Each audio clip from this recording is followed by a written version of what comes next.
ഗർഭിണിയായ ഒരു പെണ്ണ് ശ്രദ്ധിക്കേണ്ട കാര്യങ്ങൾ ഇന്ന് ആധുനിക ശാസ്ത്രലോകം പോലും വല്ലാതെ തെളിയിച്ചിരിക്കുകയാണല്ലോ. ആ പെണ്ണ് ഗർഭിണിയായ സമയത്ത് ഏത് രൂപത്തിലാണ് അവളുടെ സ്വഭാവമുള്ള എന്നറിയോ? അതുപോലെയായിരിക്കും അവളുടെ പൊന്നുമോള്, അതുപോലെയായിരിക്കും അവളുടെ പൊന്നുമോന്. അല്ലാഹുവേ, അവളിങ്ങനെ വല്ലാതെ ഏത് രൂപത്തിലാണ് അവളുടെ സ്വഭാവം നടക്കുന്നത്?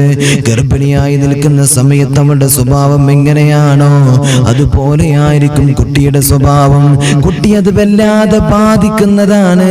കുട്ടി ആ കാര്യം വല്ലാതെ ബാധിക്കുന്നതാണല്ലോ. അല്ലാഹ് ഇന്ന് കാണുന്ന സോഷ്യൽ മീഡിയയിലൂടെ, ഫേസ്ബുക്കിലൂടെ, വാട്സപ്പിലൂടെ അല്ലാഹ് ഗർഭിണിയാകുന്ന സമയത്തെങ്ങാനും ഒരു പെണ്ണിരുന്ന് കഴിഞ്ഞാൽ ആ കുട്ടിയിലേക്ക് അതിന്റെ സ്വഭാവത്തെ കടന്നു വരികയാണ്.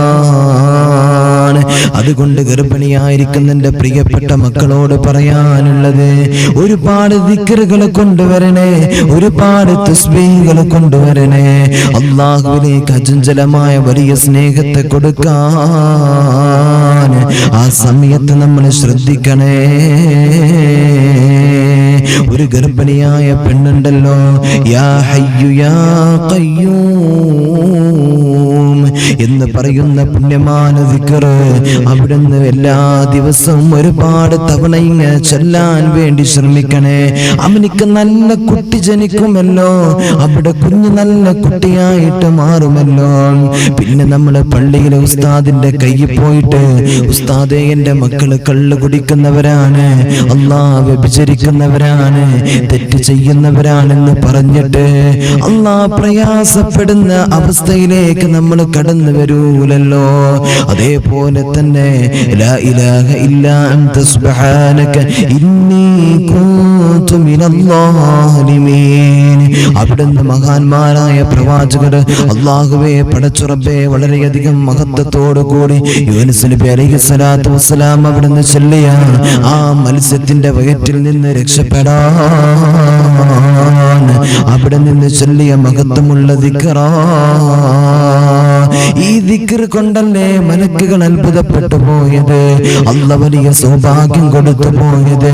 അല്ലാഹുവേ, ഈ ദിക്ർ ചൊല്ലിയിട്ടില്ലെങ്കിൽ ആ പ്രവാചകനെ, ഈ ദിക്ർ ചൊല്ലിയിട്ടില്ലെങ്കിൽ പ്രവാചകനെ മത്സ്യത്തിന്റെ വയറ്റിൽ തന്നെ ഖിയാമത്ത് നാൾ വരെ ഞാൻ നിലനിൽപ്പിക്കുമായിരുന്നു എന്ന് അല്ലാഹുവേ പടച്ച റബ്ബ് പറഞ്ഞല്ലോ.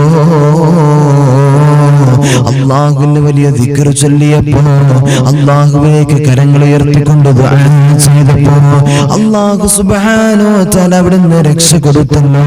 അതുകൊണ്ട് എൻ്റെ പ്രിയമുള്ളവരെ, ഈ ദിക്ർ ചൊല്ലിയാൽ ആ പെണ്ണിനുള്ള സുഖപ്രസവം കൊടുക്കുകയാണ്. എല്ലാവരും പേടിക്കുകയാണല്ലോ. ഒരു പെണ്ണിനെ ഹോസ്പിറ്റലിലേക്ക് കൊണ്ടുപോയി കഴിഞ്ഞാൽ റബ്ബേ, എല്ലാവരോടും നമ്മൾ ദുആ കൊണ്ട് വസിയത്ത് ചെയ്യുന്നതെന്താ? ഉസ്താദേ, ദുആ ചെയ്യണേ, സുഖപ്രസവത്തിന് വേണ്ടി ദുആ ചെയ്യണേ. ഇത് നമ്മളിങ്ങനെ ദുആ കൊണ്ട് വസിയത്ത് ചെയ്യുകയാണല്ലോ. അതിന്റെ അർത്ഥം ദുആ കൊണ്ട് വസിയത്ത് ചെയ്യണ്ടെന്നല്ല.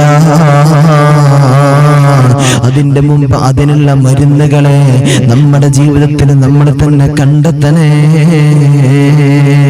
അല്ലാഹുവിന്റെ ഹബീബ് സല്ലല്ലാഹു അലൈഹി വസല്ലം തങ്ങള് ഒരുപാട് അനുഗ്രഹങ്ങൾ നമുക്ക് പറഞ്ഞു തന്നിട്ടുണ്ടല്ലോ. ആ അനുഗ്രഹങ്ങൾ മുഴുവനും നമ്മൾ ഇരുകരങ്ങളും നീട്ടി സ്വീകരിക്കണേ. അല്ലാഹുവിന്റെ മുഫസ്സിരീങ്ങളായ പടച്ചുറബേ മഹത്തുക്കളായ പണ്ഡിതന്മാർ നമ്മെ പഠിപ്പിച്ച കാര്യമാണ്. ഈ ദിക്ർ ഒരാൾ ചൊല്ലിയാൽ, ഒരു ഗർഭിണിയായ പെണ്ണ് ചൊല്ലിയാൽ അവൾക്ക് അല്ലാഹ് സുഖപ്രസവം കൊടുക്കുകയാണ്. അതേപോലെ തന്നെ ഒരു പെണ്ണ് തന്റെ ജീവിതത്തിൽ ഏറ്റവും കൂടുതൽ പതിവാക്കേണ്ട ദുആയാണ് ദുആഉൽ കർബ് എന്ന് പറയുന്ന മഹത്തമായ ദുആ. ഇതും ഒരു പെണ്ണ് പതിവാക്കുക. പതിവാക്കണേ. ലാ ഇലാഹ ഇല്ലല്ലാഹുൽ അദീമുൽ ഹലീം, ലാ ഇലാഹ ഇല്ലല്ലാഹു റബ്ബുൽ അർശിൽ അദീം, ലാ ഇലാഹ ഇല്ലല്ലാഹു റബ്ബുസ് സമാവാതി വറബ്ബുൽ അർളി വറബ്ബുൽ അർശിൽ കരീം. ഇന്ന് നമുക്ക് ഒന്നും വേണ്ട, ഗൂഗിൾ എടുത്തിട്ട് തന്നെ ദുആഉൽ കർബ് എന്നടിച്ചു കഴിഞ്ഞാൽ നമുക്കതിന്റെ ഫോട്ടോ നമുക്ക് ലഭിക്കുമല്ലോ. എന്നിട്ടത് പതിവാക്കാൻ ശ്രമിക്കണേ. ടെൻഷൻ വരുമ്പോ, വല്ലാത്ത അസ്വസ്ഥതകൾ കടന്നു വരുമ്പോ അല്ലാഹുവിന്റെ പ്രവാചകർ സല്ലല്ലാഹു അലൈഹി വസല്ലം തങ്ങൾ നിരന്തരമായിട്ട് പതിവാക്കുമായിരുന്നു. അത്രത്തോളം മഹത്വമുള്ള പുണ്യമായ ദിക്റാണല്ലോ. അതുകൊണ്ട് ചൊല്ലണേ.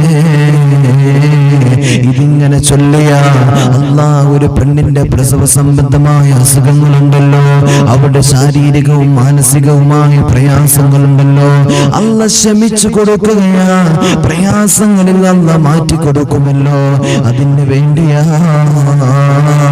പടച്ചുറപ്പേ, ഒരു കുട്ടി ജനിച്ചു കഴിഞ്ഞാൽ, ഒരു കുഞ്ഞ് ജനിച്ചു കഴിഞ്ഞാൽ അല്ലാഹ് പ്രസവിച്ച ഉടനെ ബാങ്ക് വിളിക്കണേ, ബാങ്ക് വിളിക്കണേ. അവന്റെ ഏറ്റവും വലിയ ഉദ്ഘാടനം എന്ന് പറയുന്നത്, ചെവിയുടെ ഉദ്ഘാടനം എന്ന് പറയുന്നത് അത് ബാങ്ക് കൊണ്ടാകണേ. പ്രസവിച്ചു കഴിഞ്ഞാൽ അവിടെ ശൈത്താന്റെ സാന്നിധ്യം ഉണ്ടാവുകയാണ്. മാമിൻ മൗലൂദിൻ യൂലദു ഇല്ലാ യമസ്സുഹു ശൈത്താൻ ഹീന യൂലദ്. എവിടെയാണ് ഒരു പ്രസവം നടക്കുന്നത്, ആ പ്രസവം നടക്കുന്ന കുഞ്ഞിന്റെ അടുത്ത് വന്നിട്ട് അവിടെ ശൈത്താൻ വലിയ സ്വാധീനം ചെലുത്തുകയാണ്. ആ കുട്ടിയെ വല്ലാതെ ഉപദ്രവിക്കുകയാണ്. വയസ്തഹില്ലു സാരിഹ മിൻ മസ്സി ശൈത്താൻ. അല്ലാഹുവിന്റെ പ്രവാചകർ സല്ലല്ലാഹു അലൈഹി വസല്ലം തങ്ങളെ പഠിപ്പിക്കുകയാണ്, ഒരു കുഞ്ഞിന്റെ അടുത്ത് വന്നിട്ട് ശൈത്താൻ അവിടുന്ന് വല്ലാതെ മോഹിക്കുകയാണ്. അവന്റെ കാരണം കൊണ്ടാണ് കുഞ്ഞ് നിലവിളിക്കുന്നത്. അല്ലാഹ്, ആ ശൈത്താനെ നമുക്ക് അവിടുന്ന് ആട്ടാൻ കഴിയണേ. വഇദാ നൂദിയ ബിസ്സലാത്ത് അദ്ബറ ശൈത്താൻ. അല്ലാഹ് എവിടെയാണ് ബാങ്ക് വിളിക്കുന്നത്, അവിടെ നിന്ന് ശൈത്താൻ ഓടുമല്ലോ. അതുകൊണ്ട് ശൈത്താന്റെ ഓട്ടത്തിന് വേണ്ടി അവിടെ നിന്ന് ശൈത്താനെ നമുക്ക് ആട്ടിവിടാൻ നമുക്ക് കഴിയണമല്ലോ. അതുകൊണ്ട് വലതു ചെവിയില് ബാങ്ക് വിളിക്കണേ. ആ കുട്ടിയുടെ വലതു ചെവിയില് ബാങ്ക് പിടിച്ചിട്ട് ആ കുട്ടിയിൽ നിന്ന് ശൈത്താനുമായിട്ട് അകറ്റി നിർത്തണേ. ഇതിനാണടാ ബാങ്ക് വിളിക്കുന്നത്. അല്ലാഹുവേ, പടച്ചുറപ്പേ, പിന്നീട് ശൈത്താന്റെ ശിറുകളിൽ നിന്ന് ആ കുട്ടിക്ക് മോചനത്തിന് വേണ്ടി അവിടുന്ന് ദുആ ചെയ്യണേ.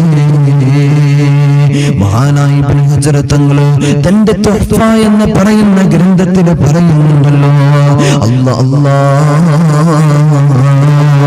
അവിടെ നിന്ന് ബാങ്ക് വിളിച്ചതിന്റെ ശേഷം വലത് ചെവിയിൽ തന്നെ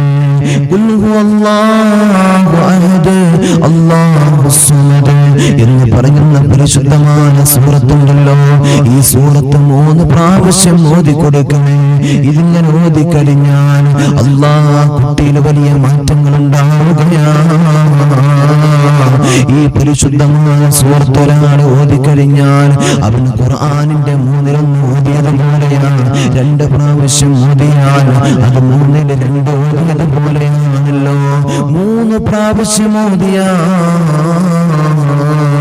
3-3 ഓതിയതുപോലെയാണ്.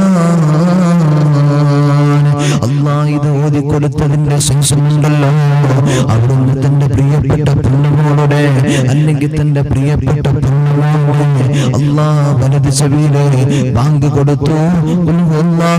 എന്ന് പറയുന്ന സൂറത്ത് ഇഖ്ലാസ് സൂറത്ത് ഓതി.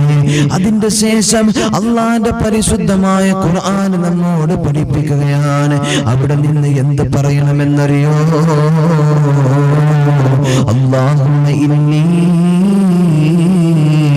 وإيذها بكم وذريتها من الشيطان الرجيم എന്ന് അവിടുന്ന് വലത് ചെവിയിൽ തന്നെ പറയണേ. എന്നിട്ട് ഇടത് ചെവിയിൽ ഇഖാമത്ത് കൊടുക്കണേ. അങ്ങനെ നമ്മുടെ മക്കളുടെ ജീവിതത്തിലെ സന്തോഷം നമുക്ക് കണ്ടെത്താൻ കഴിയണേ. ഇതെല്ലാം പഴയ ആചാരങ്ങളാ, ഇതെല്ലാം സമൂഹത്തിൽ മാറ്റി നിർത്തേണ്ടതാണ് എന്ന് പറഞ്ഞുകൊണ്ട് പരിശുദ്ധമായ ഇസ്ലാമിന്റെ വചനങ്ങളെ തള്ളിക്കളയുന്നവരെ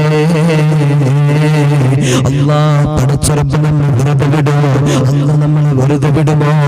അതുകൊണ്ട് ഒരിക്കലും തന്നെ ആ ഒരു ചിന്ത നമ്മുടെ ഹൃദയത്തിൽ വരരുത്. പുതിയ പുതിയ ആശയങ്ങൾ കടന്നു വരുമ്പോ, പുതിയ പുതിയ ചിന്തകൾ മനുഷ്യന്റെ ഹൃദയത്തിലേക്ക് കടന്നു വരുമ്പോ ഇസ്ലാമിന്റെ ഏറ്റവും വലിയ അനുഗ്രഹങ്ങളായ ഏറ്റവും വലിയ പവിത്രമായ ഇതുപോലെ ഓരോ കർമ്മങ്ങളെ മാറ്റി നിർത്തിക്കൊണ്ട് അല്ലാഹുവേ പടച്ചറബേ ആധുനിക യുഗത്തിലേക്ക് മനുഷ്യരെ കടന്നു പോകുമ്പോ അല്ലാഹ് നമ്മളെ പരീക്ഷിക്കുമല്ലോ, അല്ലാഹ് നമ്മളെ പരീക്ഷിക്കുമല്ലോ. ആ കുട്ടിയുടെ നാവിൽ നിങ്ങൾ മധുരം പുരട്ടണേ, തീ തൊടാത്ത മധുരം നിങ്ങൾ പുരട്ടി കൊടുക്കണേ എന്ന് ഹബീബായ റസൂലുള്ളാഹി സ്വല്ലല്ലാഹു അലൈഹി വസല്ലം അവിടെ നിന്ന് പഠിപ്പിച്ച കാര്യങ്ങൾ പോലും ഒന്ന് കാറ്റിൽ പറത്തുകയാണ്. പെണ്ണുകുട്ടിയെടുക്ക് അതൊക്കെ വലിയ മോശത്തരം സംഭവിക്കുന്ന കാര്യങ്ങളെന്ന് പറഞ്ഞിട്ട് എത്രയോ കുടുംബങ്ങളാണ്, എത്രയോ ഉമ്മമാരാണ് അങ്ങനത്തെ വിഷയങ്ങളൊക്കെ മാറ്റി നിർത്തുന്നത്. ഇല്ല ഇല്ല, അല്ലാഹുവിന്റെ ഏറ്റവും വലിയ അനുഗ്രഹങ്ങൾ നമ്മളെ മാറ്റി നിർത്തിയ അല്ലാഹ് കൊറോണ തരുമല്ലോ, അല്ലാഹ് വലിയ വൈറസ് കൊണ്ടുവരെ നമ്മെ ദുനിയാവിനെ പരീക്ഷിക്കുമല്ലോ. അതുകൊണ്ട് എന്റെ വിശ്വാസികളായ പ്രിയപ്പെട്ട ഉമ്മമാരോട് പറയാനുള്ളത്, ഒരു കുഞ്ഞ് ജനിക്കുന്നതിന്റെ എത്രയോ മുമ്പ് തന്നെ എടാ നിന്റെ ഭാര്യക്ക് നിന്റെ ഭാര്യ ഗർഭിണിയാണെന്നറിഞ്ഞാൽ, പെണ്ണെ നീ ഗർഭിണിയാണെന്നറിഞ്ഞാൽ എനിക്ക് സ്വാലിഹായ സന്താനങ്ങളെ തരാം. അവിടുന്ന് ദുആ ചെയ്യണേ, അനുഗ്രഹങ്ങൾക്ക് വേണ്ടി ദുആ ചെയ്യണേ. നല്ല മക്കളുണ്ടാകാൻ, സ്വാലിഹായ സന്താനങ്ങൾക്ക് വേണ്ടി, അതേപോലെ തന്നെ അല്ലാഹ് സ്വാലിഹായ മക്കളാകണം, മാതാപിതാക്കൾക്ക് ലോകത്തും ഉപകരിക്കുന്ന മക്കളാകണം എന്ന് പറഞ്ഞിട്ട് റബ്ബിലേക്ക് ഇരിക്കരങ്ങളെ തരിയിട്ട് അവിടുന്ന് ദുആ ചെയ്യണേ. അല്ലാതെ വലിയ കുട്ടി ജനിച്ചിട്ട് അല്ലാഹ് 10-20 വയസ്സായിട്ട് ഉമ്മയെ തല്ലുമ്പോ പാപ്പയടിക്കുമ്പോ അവസാനം പള്ളിയിലെ ഉസ്താദിന്റെ മജ്‌ലിസിനോടുള്ള ദുആ കൊണ്ട് വസിയത്ത് ചെയ്തിട്ട് അല്ലാഹ് അതിന്റെ കൊണ്ട് കാര്യമില്ലെന്നല്ല പറയുന്നത്, അതിന്റെ മുമ്പ് തന്നെ നമ്മൾ അതിന് വേണ്ടി ഒരുങ്ങണം പ്രിയമുള്ളവരെ.